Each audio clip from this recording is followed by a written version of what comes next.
Throughout our real estate career, we're going to hit these things called ceiling of achievements.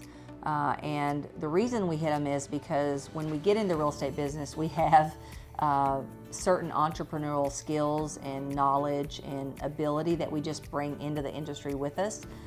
And some's natural ability is higher than others. For me, when I got in real estate business, I didn't have a lot of outside background. I was 23 years old. I'd had lots of jobs, but they were mostly service jobs. They weren't anything that gave me a huge knowledge that would help me do real estate. So I very quickly hit a real estate ceiling, and some people actually go longer. They've spent their lives in careers that have actually prepared them pretty well to do real estate. But no matter where you were when you got into real estate business, we're all going to keep hitting ceilings of achievements, and it's going to happen throughout our careers. And the best thing we can do is learn to recognize them and not stay stuck below those ceilings for very long. So when someone I'm talking to or helping says to me, you know, I've done the same production for about 3 or 4 or 5 years now, that tells me right off the bat that they've actually hit a ceiling of achievement and they have no idea how to break through it. And the way we break through any ceiling of achievement we have is, number one, we have to get focused. We have to focus on what is our big plans, what is our big goals, what are we after, what do we need to focus on. And then we have to look at what are our options. What are our options? There's lots of different options and lots of different ways you can build a real estate business. And you have to look up and say, what are those options and which one best fits me? And then next we have to get systems and models, because if you can follow a model, it takes out all the guesswork of everything. It makes it simple and easy, and those models need to come from someone who's actually accomplished what it is that you want to accomplish.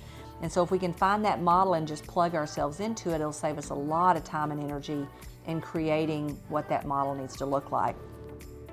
And then the best one is accountability. A lot of times we know what to do, we know how to do it, we just don't do it. I have this funny saying that I say, if I was gonna do it, I would have already done it by now. Meaning, in this particular case, if I'm gonna work out with weights by myself, I would have already done it. So since I won't, and I know it's important for the life I wanna live, I pay someone to hold me accountable. And so she shows up, or she schedules a time with me to show up, and because she's holding me accountable, I know there's a real good chance, well, there's a great chance, there's a 100% chance, unless I'm just physically sick and can't do it, that I'm gonna show up and do those weights that I would not normally do, even though I know I should do them, I know how to do them, but I just won't do them without the accountability. So the same thing goes with our real estate business. Every level that we're trying to achieve a higher and higher level of success could cause us to hit a ceiling of achievement.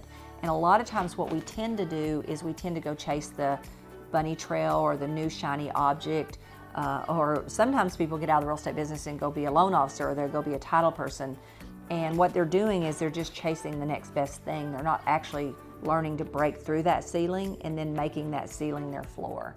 So being aware of ceiling of achievements has really helped me move through my career and move to bigger and better goals faster, because I recognize when I've hit one and I know real quick, I gotta get focused on what I wanna accomplish.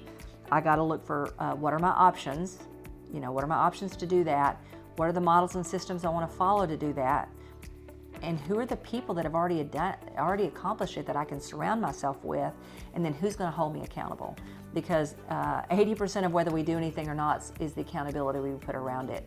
The things that are easy and natural don't need any accountability, but if it's super important to reach your goals and to build your life as big as you want it, then you got to figure out what accountability can I put around that.